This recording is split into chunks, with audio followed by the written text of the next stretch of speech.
Hi everyone, this is Victor here. Welcome to the Intelligent Investor channel. I want to give you a stock analysis about AMD stock today.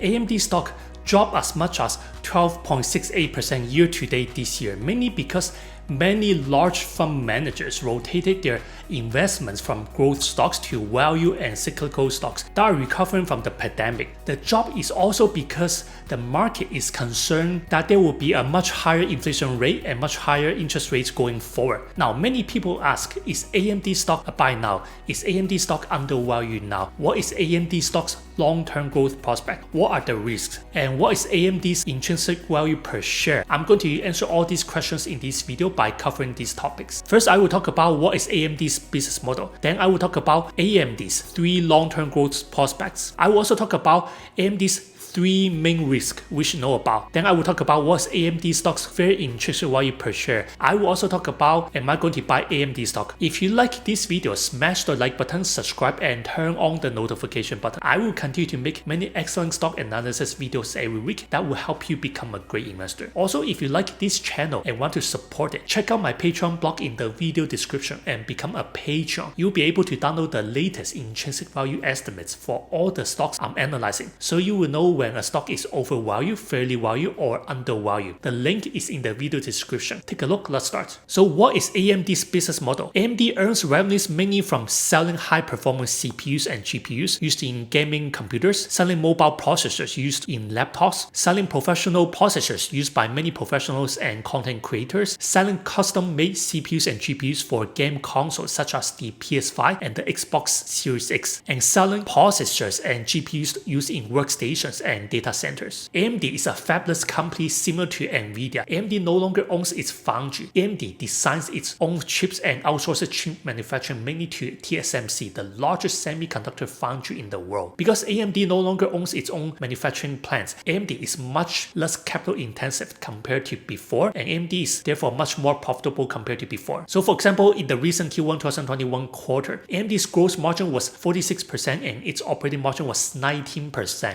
Its GAAP cash from operating activities was $898 million, its capital expenditure was $66 million, and its free cash flow was $832 million. AMD is much more profitable than before because of its Ryzen processors that are much more competitive and more power efficient than Intel's top-end desktop processors. AMD is also more profitable than before because AMD's Radeon GPUs, especially its RX 6000 series graphics card, are almost as competitive as Nvidia's top-end RTX 3000 series GPUs, except in ray tracing and deep learning super sampling DLSS tech. Now I want to show you this here. In the recent Q1 2021 quarter, AMD's total revenue grew 93% year over year to $3.45 billion. Its operating income grew 274% year over year to $662 million, and its diluted earnings per share grew 221% year over year to $0.45 per share. When it comes to investing, we have to be forward looking. So let's talk about AMD's long-term growth catalyst. First, before we talk about AMD's risks and its intrinsic value per share, I believe AMD's first growth catalyst is its increasing revenues from high-performance microprocessors, CPUs, and discrete graphics processing units, GPUs, used in gaming desktop computers, gaming notebooks, and workstations, as well as data centers. For example, in the most recent Q1 2021 quarter, in AMD's computing and graphics business segment, AMD's revenue grew 46% year over year to $2.1 billion, mainly driven by Ryzen CPU processor and Radeon GPU sales. But now there's a huge demand for high-performance CPUs, GPUs, and mobile processors because more people are playing video games on their computers, staying at home more, working from home much more than before, and creating contents using their computers that need high-performance CPUs as well as GPUs. The current pandemic has created a huge demand for both desktop and notebook computers, especially the high-performance computers. For example, if you want to play the latest computer games with the best graphics setting, you will need a very powerful CPU such as the AMD Zen 3 Ryzen 5000 series CPU. You will also need a very powerful GPU such as the AMD Radeon RX 6000 series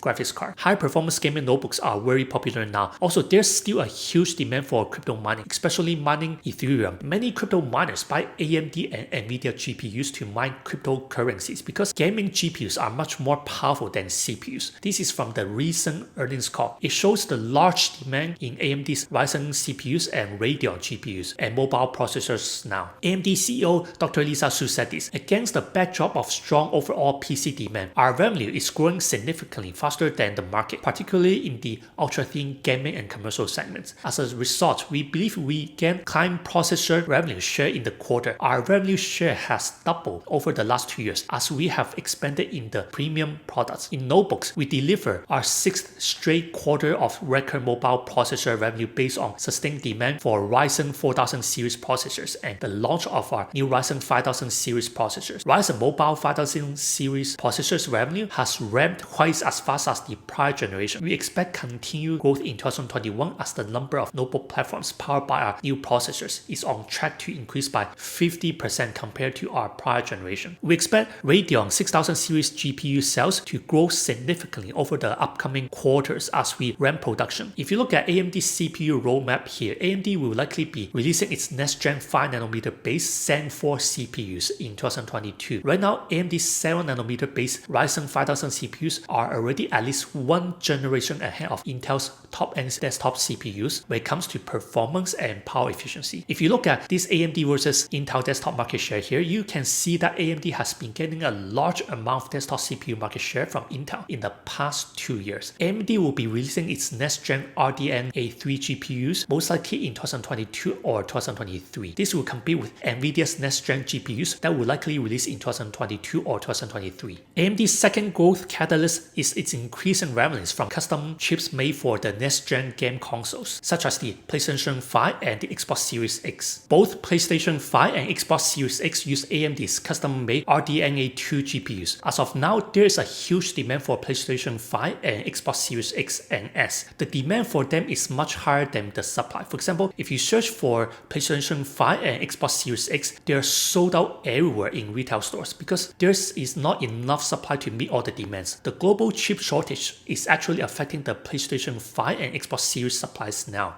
Right now, we are still in the very early growth stage for both the PlayStation 5 and Xbox Series consoles because both of these next-gen consoles were released in November last year. Dr. Lisa Su said this in the latest earnings call. We expect semi-custom sales to remain strong throughout 2021, driven by significant demand for the latest generation Sony and Microsoft consoles. And whether you're talking about consoles or you're talking about PC gaming or you're talking about the overall sort of gaming ecosystem, there's a significant demand, and so we believe there's strong demand and we'll continue to ramp supply to meet that. This simply means that we can expect AMD will continue earning more revenues from custom-made chips made for PS5 and Xbox Series X consoles going forward, especially when the global chip shortage eases later this year or next year. I believe AMD's third growth catalyst is its increasing revenues from selling data center processors. In the recent Q1 2021 quarter, AMD had 286% revenue growth driven by higher semi-custom product sales from the PS5 and Xbox Series consoles and data center EPYC processor sales. This is very important here. According to Analytech and other tech reviewers, AMD's top-end 3rd generation EPYC Manon processors are much more powerful than Intel's top-end Xeon processors used in data center. Even AMD's previous 2nd generation EPYC Rome processors are already more powerful than Intel's top-end Xeon processors used in data centers. At the time of making this video, in the server market, Intel has approximately 95% market share while AMD has approximately 5% market share. But you can see that Intel is slowly losing market share to AMD in recent quarters in the server market. This trend is actually showing in both Intel and AMD's recent Q1 2021 quarterly earnings. If you look at Intel's Q1 2021 earnings, you can see Intel's data center revenue dropped 20% year over year. In comparison, AMD's Lisa Su said in the recent earnings call, in the first quarter, data center product revenue more than doubled year over year and represented a high teens percentage of our overall revenue. Here are some of the major companies that are using AMD's data center EPYC processors, including Microsoft Azure, Oracle Cloud, Alibaba Cloud, Tencent Cloud, Amazon AWS, Google Cloud, Cisco, Dell, Asus, and Lenovo. TSMC is also using AMD's EPYC processors to control the equipment that make chips for AMD as well as other clients. Now, this is from the recent earnings call. AMD CEO Dr. Lisa Su said this: we expect the number of AMD Power instances to double by the end of the year to 400 as Microsoft Azure, Amazon, Google, IBM, Oracle, and Tencent significantly expand their offerings with 3rd generation EPYC processors. For the enterprise, Cisco, Dell, HP, Enterprise, Lenovo, and Supermicro all announced plans to expand their AMD-based offerings with more than 100 new third-generation EPYC processor power server platforms that deliver superior performance and total cost of ownership. We expect data center product revenue to grow significantly as we go through the year, driven by a strong pipeline of new cloud enterprise and HPC wins. Again, all this suggests that AMD is taking more market shares from Intel's data center business. I mentioned this earlier before. I think this is important. Tech and other tech reviewers have confirmed that AMD's current second and third generation EPYC data center processors are better than Intel's current top-end Xeon data center processors in terms of power as well as cost savings. Also, if you look at AMD's roadmap here, AMD will be releasing its fourth generation EPYC 5nm based data center CPU most likely in 2022. This means AMD will likely be even further ahead when it comes to data center processors. In the upcoming quarters, I will not be surprised if AMD continues to gain more data center revenues and market shares from Intel, because AMD's second and third generation EPYC processors are already ahead of Intel's Xeon processors when it comes to performance and cost savings. Now let's talk about the risk. AMD's first major risk is increasing competition from Intel and Nvidia. In the CPU market, AMD mainly competes with Intel. I mentioned this earlier before. AMD's current Ryzen 5000 series processors are at least one generation ahead of Intel's best desktop processors. If you look at this here, you can see AMD has been gaining a large desktop CPU market share from Intel in the past 2 years. AMD is starting to gain more laptop market share as well as server market share from Intel in recent quarters. Intel is trying to turn around by improving its manufacturing processes, investing more in its own foundries, and releasing products that are more competitive compared with AMD and Nvidia. For example, Intel is planning to release its next generation 10nm based Alder Lake processors later this year to compete with AMD's Ryzen processors. Also, Intel is investing $20 billion in 2 new fabs in Arizona. This is to compete with TSMC's much more advanced manufacturing processes. Intel is planning to release its high-performance DG2 GPU to compete with Nvidia and AMD in the GPU market. Right now, the GPU market is a duopoly between Nvidia and AMD. As of now, Nvidia's top-end GPUs are around one generation ahead of AMD's top-end GPUs when it comes to ray tracing tech and deep learning super sampling DLSS tech. Nvidia still dominates AMD in the GPU market. AMD GPUs are actually almost as competitive as Nvidia's top-end GPUs if we don't include ray tracing and deep learning super sampling DLSS equivalent tech. The second risk is that there is a huge shortage of semiconductor chip components affecting all the tech companies including AMD, Nvidia, and Intel. AMD relies on TSMC to make all its 7nm products. AMD also uses global foundries to make all its products that are larger than 7nm. Now, the demand for high-performance GPUs and CPUs far exceeds the supply. There is a huge shortage of many chip components. This is why you see many higher performance GPUs and CPUs are selling at much higher prices than their initial retail prices. This means AMD's revenue and net profit will be much higher if there's no chip shortage and if TSMC can meet most of the chip demands from AMD. The third main risk is the increasing adoption of ARM-based processors in computers and even servers that may decrease Intel and AMD's market shares in the future. Intel and AMD CPUs are based on the x86 architecture. Right now, x86 processors are in most computers,